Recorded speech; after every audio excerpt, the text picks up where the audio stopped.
Hello, my friends. Welcome to the winter solstice. Really, the new year might be the best to start just a few days after the solstice. Namely Christmas. But there's 4 new times of the year, and that's the cross. The cardinal cross that gives us our cardinal signs. So now we have the cardinal sign of Capricorn starting us off into winter. I know. And it may seem like we've been in winter already, but depending on where you're living. So this is the start. So it has that cardinal energy. And it is the sign Earth into the element of water, which is the water season that Capricorn starts us off into the water signs. And we're started by the sea goat, who nourishes her young at the bottom of the cave or in the cave, and then prods them. God, a goat, Capricorn, prod is the etymology that we get from God. And that's how we get the manifestation, emanation, archetype of God in the sign of Capricorn. It is a turning of the season, and it is a turning up from the bottom of the winter solstice. There's the tomb, simultaneously the womb. And we stay dead as the sun reaches its furthest away point, the casted out goat, into the desert. The furthest out planet, Saturn, who rules Capricorn. Saturn, the planet of the deserted, the outcast, where Satan, Saturn, tempts Christ after he's on the mount of the Capricorn. 3 times, for we have 3 temptations in this season. 3 months, 3 signs. And these are the temptations of water, which would be our emotive mind, our mechanical, instinctual, sexual mind, which is at the bottom of our cosmic body makeup. So as the sun reaches the bottom there, so does the light within us as we're synchronized with the sun. And Adam, the first man, the primal man, the proto-homo, and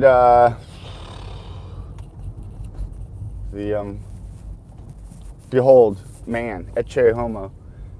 This is where we are in the bottom of the root of the red chakra, where we stay there dead, seemingly in a tomb, and then rise up. And so it's that fiery rising up energy out of the clay or the muddy waters, which is the water of this season, together with the element of earth of Capricorn. And through that alchemical process with the breath of air that we get in Aquarius, the savior Soter, to give life to this this temple that we're building, that we start, that we're creating, we're architecting. Saint Joseph, Set is Saturn, son of Jupiter. We are creating a new tent, a temple. L is Saturn, to hold the Sabbath queen, who is Aquarius, who is the 18th, 17th card of the tarot, the Lady Naked, the card of Aquarius. She is the Sabbath bride. She is, and so right now we want to build a hut, or hopefully something nicer than a hut, for our queen, for Mary to live in. Yet there was no place at the end. Will we give a place for this Christ light to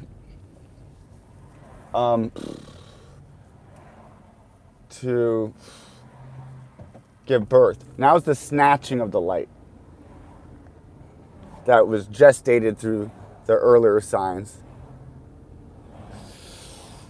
And we want to grab that light and then ride that goat of Capricorn to take us up the hill and forward up the hillness. I mean, but the goat gets the job done. It takes the weight of the world on its shoulders oftentimes. It's the architect that does the job. It is the manager, the boss. It's at the top of the hill as well, in the 10th house of Capricorn, and then inverted into our sphere, we have it at the bottom as well. It's the ring that encases everything else. It's the Tav, the last letter of the Hebrew alphabet, which means seal. Tav, Vav in the middle, which is the 6, which is the male and the female together on the middle path. Perfect harmony. And I'm sorry, the Vav, the 6, the 3 and the 3 together for that,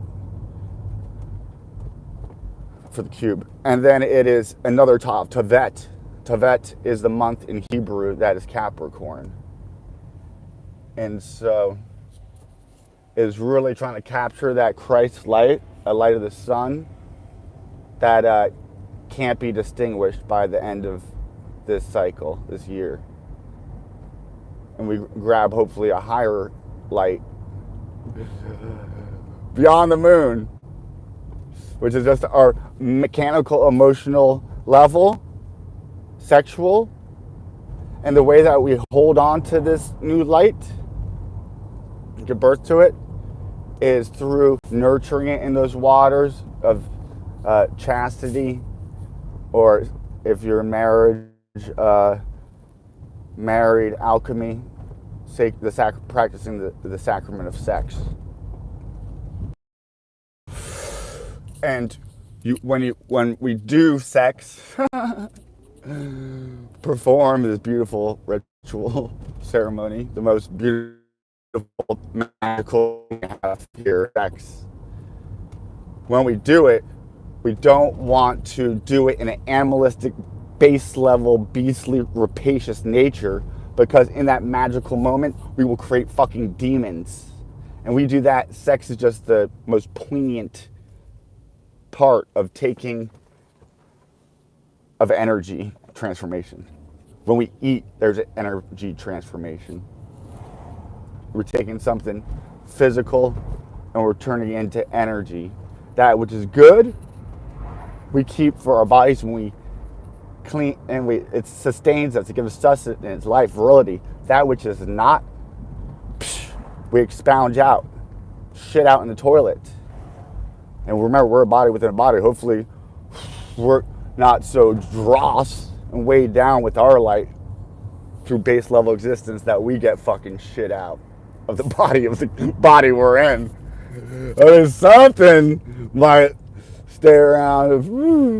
I'd rather not to play that game, and I'd play it all the time. So, it is. I'm so excited. Just can't hide it. The goat is putting your head down. It's practical. See, people will accuse Capricorns of being practical and not very spiritual. Kind of into just all about money. They're about safety and security. They're on that axis with Cancer, who wants it too. The Capricorn wants physical safety and security. The Cancer wants emotional safety and security. And if you know any of that's the axis, that's pretty crazy. It's also the moon in Cancer to Saturn in Capricorn. Just more of the moon Saturn matrix motif. I mean, that's Dharma. That's the wheel of karma. I mean, I've figured out what it looked like. I'm breaking through the mysteries. Capricorn is the Mr. Miyagi who's tough on you and breaks you. And then you resurrect as Saturn, Soter, in Aquarius. Soteriology is the study of salvation. A tile for Christ, I'm sure, is Soter. Soteriology is the study of salvation. But there was Egyptian kings, priests named Soter.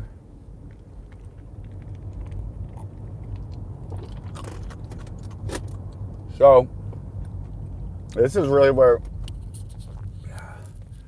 we get sold out by Judas and fucking giving up money, Libra and Scorpio, the kiss of death. And then we go to Sagittarius, which is a trial by fire, which that fire comes in and it can serve as a purgation, often truth. You'll get taught the truth. And in Sagittarius, given that light, that illumination. And then when it gets to, the truth hurts sometimes, don't it? Don't it? But we can use that right now to choose the path of discipleship more seriously in Capricorn. Ultimately, when you realize the severity of it, life and deathness of it. And so we're being asked to take responsibility now and to show it in our actions in Capricorn. Mars is exalted in Capricorn, teaching us that the best use of our will is to do the great work, the perfecting of the stone into a cube, which is our temple that houses the holy flame, the fire, the Shekinah. So let us build a beautiful temple so that we can house the most beautiful fucking fire and flame and be a torch and go out and here's some discipline, very practical. If you are addicted to pornography and masturbation, and but something I still struggle with, to be honest with you. Humility is a Capricorn teacher. On your knees, Capricorn rules the knees. They say it's on your knees you have to get in order to pass through the gates. Saturn fucking humbles Job. But we have to hold on to that faith that we're given in Sagittarius. Sagittarius, that's faith as well as truth. That faith in that fire, then we want to hold it and we bring it higher and not expunge it, spasm it out in an orgasm, because that leads to death, because we're losing the life force in us on a base way. So that happens in sex. That's how children are made. So the teaching is that you want to hold your sexual waters, which hold the light from the sun, actually, the spirit, the fire into the water, so that we can use that fire as a furnace to rise the fire higher in our spine. Now, through that furnace, we can misuse that through fornication And then we're just cooking up fucking demons with egos. And we don't use the sexual energy how it should be. And by misusing it, by partaking in the lower fruit on the tree, by biting into that apple, we're cast out of the garden. I come to the garden alone. Yet it is through that same woman, that same serpent, that same cause of our fall, sexual activity, that is also where we find our salvation. Through, you must enter back into the womb of the woman, the mother Kundalini. Your inner sexual mind is a fucking girl, even if you're a dude. And so you clothe her up and marry her. And if you're single, then they want us to take a path of chastity. And then you go through the minor mysteries. But you can't really start the major mysteries until you start practicing sexual transmutation. And then instead of creating demons on a lower level or humans on a middle level, we create angels. Ultimately, we want to create our solar body, which is to make ourselves into a sun. So we get out of the influence of this sun.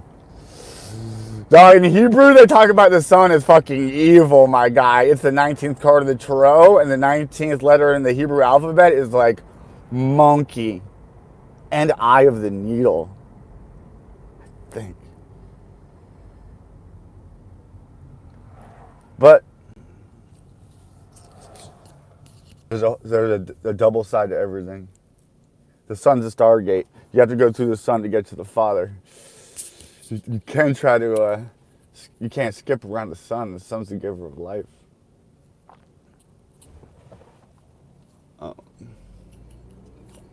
When I drive and talk on these videos, I'd be fucking missing my turn, whatever. I'm doing more important things to go drive, go sweep a building right now.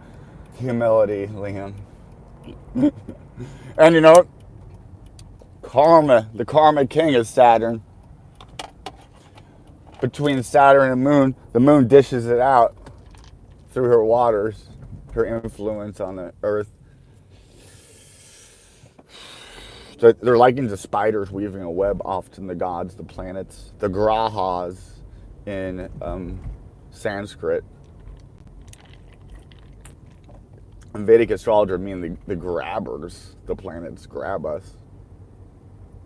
And they're the ones who carry out the law, which set from Saturn.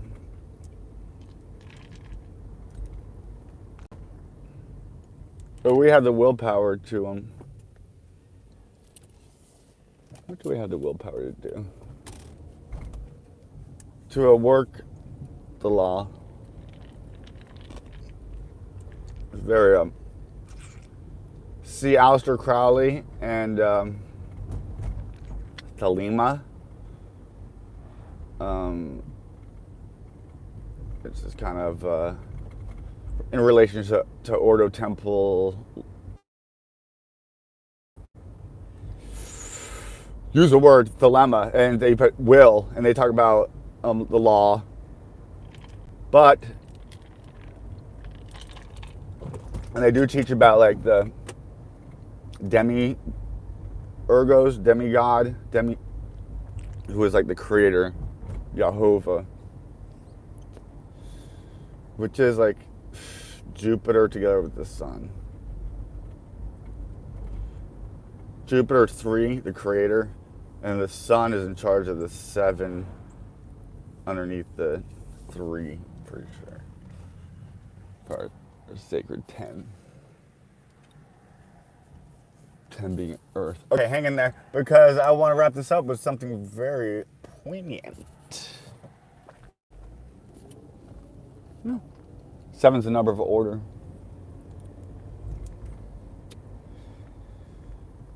Saturn's number is 8, who sits above the order. We really want to bring the 6, the the Vav, together with the 7, which is the Zayin. They're both serpents. 6, the 6th letter is Vav in Hebrew, which is like a staff, and then number 6, and then number 7 is Zayin, which is a serpent. There's actually 2 serpents at least. The other serpent is the 16th letter, and it equals 7, which is the letter in Hebrew. No, I'm sorry, the 15th letter, which equals 6. Which is, there's the 1 to the 6. To the staff, which the 10 to the 6. Anyways, and so, which is the Vav, which is a straight line. I mean, the Yod, which is the flame. Hang in there, dog. I'm learning the Hebrew alphabet, and they got the whole tarot and astrology and elements and manifestation levels in there. There's the root for Latin, very similar to Greek. Anyways, I say all that to say this.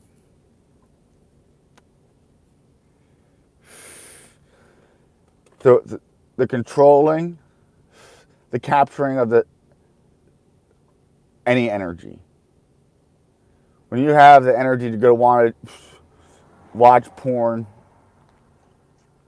and spill your seed on your bathroom floor, wipe it up in a towel, and throw it in your toilet drunk, because that's probably what got you there anyways. Then clog up the toilet, floods the house, get kicked out of your apartment.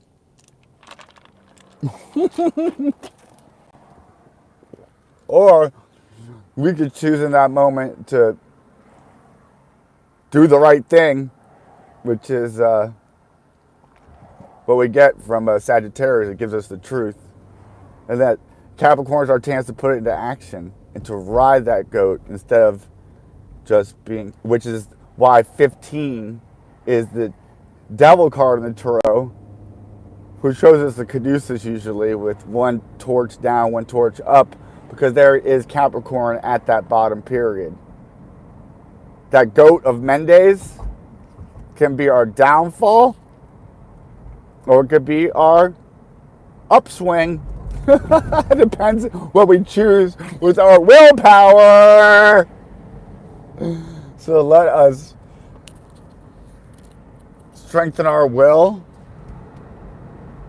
by a sharpening of our mind and by right action in conformity with our conscious, so that we might be able to feed it with good water,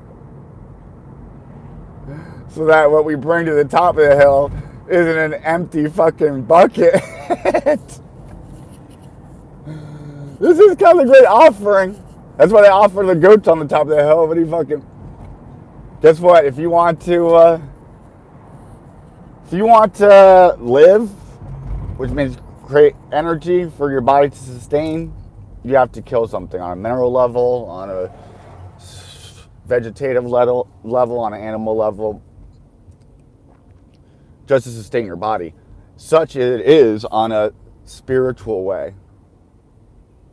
So that means we can't rise up the ladder of Jacob. We can't pass up any of the degrees, all 33 of them in our vertebra, on our spine, unless we